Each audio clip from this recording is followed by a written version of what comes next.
سب سے پہلی جو مسٹیک آپ کرتے ہیں وہ یہ کرتے ہیں کہ آپ کے پاس کسٹمر نے کپڑا دیا تو آپ نے بغیر استری کیے ہوئے اسے ٹیبل پہ بچھایا، اور ٹیبل بچھانے کے بعد آپ نے کٹنگ سٹارٹ کر دی۔ یہ سب سے بڑی مسٹیک ہے۔ آپ ویڈیو کے اندر دیکھ رہے ہیں کہ یہ کپڑا جیسے جیسے استری لگاتے ہیں اسی حساب سے یہ کپڑا جو ہے وہ پھیلتا جاتا ہے۔ تو یہ ایک بہت بڑی مسٹیک ہوتی ہے جو درزی بھائی جو ہے وہ اس بات کا خیال نہیں کرتے، اور اس کے بعد اگر یہ دیکھیں یہی سوٹ جو ہے سلائی ہونے کے بعد آپ کٹنگ کے دوران استری نہ کرتے تو سلائی ہونے کے بعد جو ہے جب کسٹمر کے پاس جاتا وہ استری کرتا تو یہ آدھا انچ جو ہے وہ کپڑا بڑھ جانا تھا،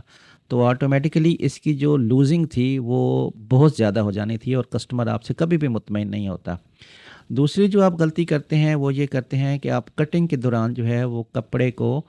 یہ جو جوڑ ہوتے ہیں جوڑوں کو اپنی طرف کر لیتے ہیں، تو اس دوران بھی آپ کی کٹنگ جو ہے وہ ڈسٹرب ہو جاتی ہے۔ اس کو ہمیشہ جو ہے یہ جوڑ والی سائڈ جو ہے یہ اپنی طرف رکھا کریں اور دوسری سائڈ ادھر رکھ کریں۔ اب یہ اوپر نیچے والا معاملات جو ہے یہ بھی ایسا ہی ہے کہ اگر کوئی کپڑا ایک سائڈ کم ہو رہی ہے تو اس کو ہمیشہ آپ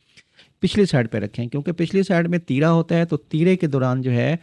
آپ کے پاس مارجن ہوتا ہے تیرا کاٹتے وقت کہ آپ آدھا انچ، 1.5 انچ، 2 انچ تک، بلکہ 1.5 انچ تک جو ہے وہ کپڑا آپ سیو کر سکتے ہیں۔ یہ جو جوڑ ہوتے ہیں ان کو آپ نے برابر ملانا ہوتا ہے، تو اس کے بعد جب آپ کٹنگ کرتے ہیں تو یہ کبھی بھی آپ کا سوٹ جو ہے وہ فٹنگ خراب نہیں ہوگی انشاءاللہ۔